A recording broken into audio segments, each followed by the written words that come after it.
So welcome to the next conversation in a series of interviews which aim to share stories about practitioners' experience of team of life. My name is Maria Angels Ferrer from Riverbank Psychology. And I'm Vicky Eames, also from Riverbank Psychology. We're joined by Dr. Fiona Pender, who's consultant clinical psychologist and strategic clinical director for children, young people and families at Cheshire and Wirral Partnership NHS Foundation Trust. Hello, Hi. Fiona. It's great Hi. to have you here with us. Good to be here. So as Team of Life is all about recognising the important people who support us through life, it would be really great to hear some of your own stories of being part of a team. So would you be able to share your first memory or a significant memory of being part of a team? Yeah, absolutely. I suppose my first memory of being part of a team was probably when I was in the hockey team at school, when I was at secondary school. It was such a nice experience to be part of a group, I suppose, of people who I wasn't necessarily friends with as such. You know, when you're a teenager, you've got quite clear social groups, haven't you? But I found that by playing sport, I was mixing with other people that I wasn't not friends with, but just hadn't necessarily come across. Went to quite a big school, and it was a really nice way of getting to know other people. And I suppose having a sense of belonging, having a sense of identity.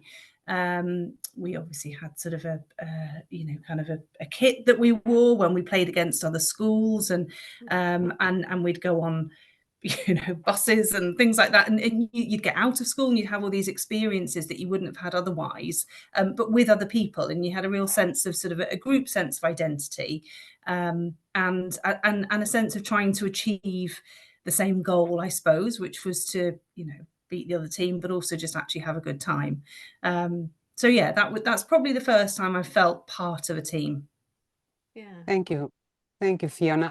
Interestingly, I'm coming from a group supervision today, and the big theme was the theme of belonging and how it stays with us as an adult and forever, isn't it? Mm. Can you tell us your experience about that you had with Team of Life?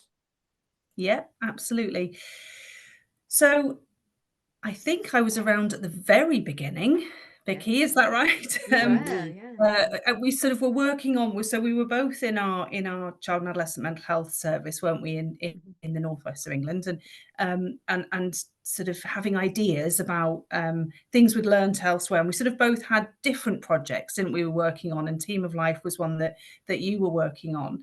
And I suppose it was I was really interested in it because it was different. It was different. So first of all, we had this idea of narrative approaches, which again, I think, Vicky, you sort of brought into the service at the time, and that was different. And I remember I went to see Michael White talk down in London. It just blew my mind in terms of, I guess, just paying attention to different parts of conversations and the work we do, whether that's on a system level or a family level or an individual level. And it was absolutely fascinating. And then, Vicky, you'd made other links with different people across the world and had brought this idea around this new approach to working with children and young people. And I suppose what I remember, one of the first memories I have of Team of Life is going to one of our high schools, which was a boys' high school. And I can't remember what it was called, whether it was sort of the celebration event at the end, but we were invited along, and David Denborough had his guitar, and they'd written a song. And I was like, what is this? Is it possible to be a clinical psychologist and sing in our work? But it was just so lovely to see the boys. It was a boys' school, but to see all the boys and some of their drawings and the pictures they'd done, and that sort of really creative side. But one thing, that really struck me, I remember one of the boys, when he was talking about who was in his team, was someone that had died. I think it was his grandmother, and his grandmother wasn't around anymore. And I remember thinking, how important is it actually that we acknowledge all those people that have been in our lives? We were talking just then about you know, my first memory being, and I still remember my PE teacher. I don't still talk to my PE teacher from the, you know, but they were very supportive, and you think all these people are part of our team. And I remember, you know, like I say, that this one lad talking about, you know, his grandmother, and that she was still part of him. She was in his mind, she was still part of the team. And I remember thinking, wow, this is something else. And I suppose the idea as well that from a children and people's mental health service perspective, and we're obviously in a very, or at the time, a very specific context from an NHS and what was expected of us and commissioned, the idea that we could be working with groups in that way, but looking at resilience.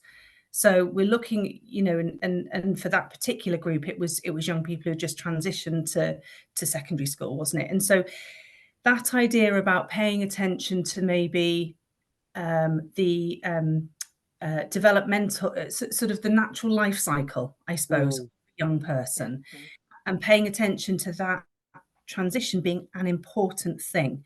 And it's not a thing to be treated or cured, but it's a thing to be supported with and acknowledged. And I, you know, both of us, I think we're doing a lot of work in schools, weren't we, Vicky? And we, you know, I'd done sort of transition work before and that sort of thing, but Team of Life really, I think, showed me that there was this really creative, thoughtful, but quite clear way of supporting young people through their transition or after their transition.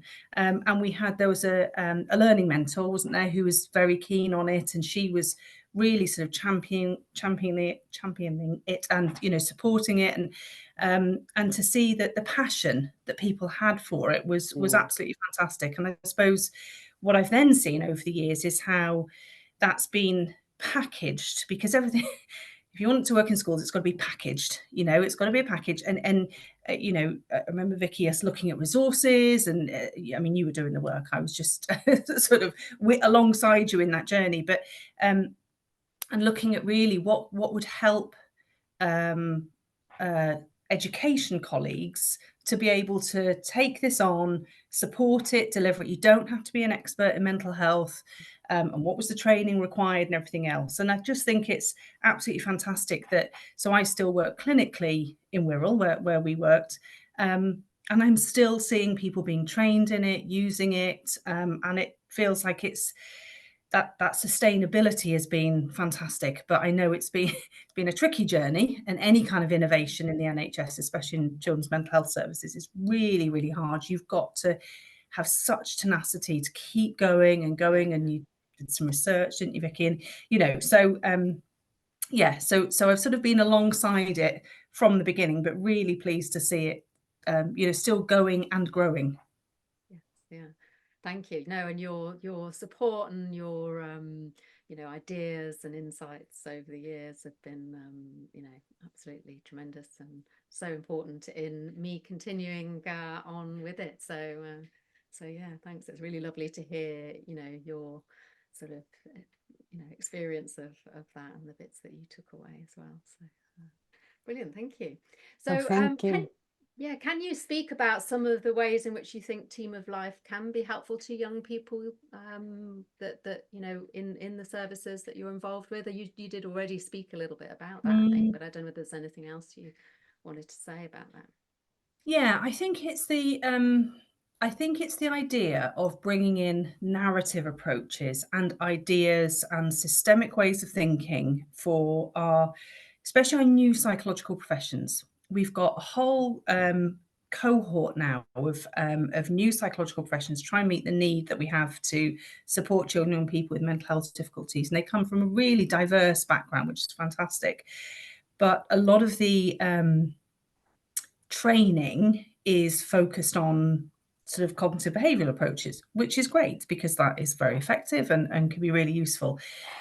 But bringing in narrative approaches through Team of Life, and having that focus on what they call a whole school approach, is you know, I think is fantastic, because it helps develop those practitioners, and they then might get curious about other sort of systemic ways of thinking, and be able to develop themselves.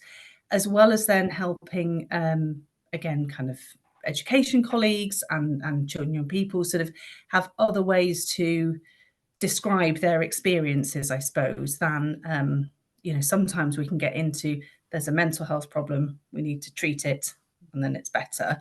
And we know it doesn't work quite like that in practice most of the time, and it certainly doesn't work like that for young people who live in contexts and environments and systems. And I suppose as well, the idea of trauma. Again, trauma can be thought of as sort of sometimes sort of single event trauma and interventions for that, such as trauma-focused CBT or EMDR or something like that.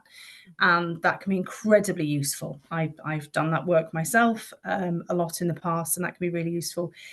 But sometimes there is more, I guess, either developmental trauma or community trauma, you know, where people have experienced really difficult times as a community. And it depends what kind of community that is, however that's defined. But there's something I think about Team of Life that is helping understand how we live through by, you know, connecting and thinking about our teams and developing these sort of new ways of attaching to others, I suppose, as well as sort of holding on to the past, to move forwards. You know, for young people, often the young people we see in our children and young people's mental health services have got stuck. They've got stuck in their sort of developmental journey for lots of different reasons. And Team of Life is a lovely way of helping them become a little bit unstuck sometimes, I think, and helping colleagues help them with that. I've mentioned transition before. I think it can be very helpful when looking at those transitions that do happen or don't happen, or are expected or unexpected, I suppose.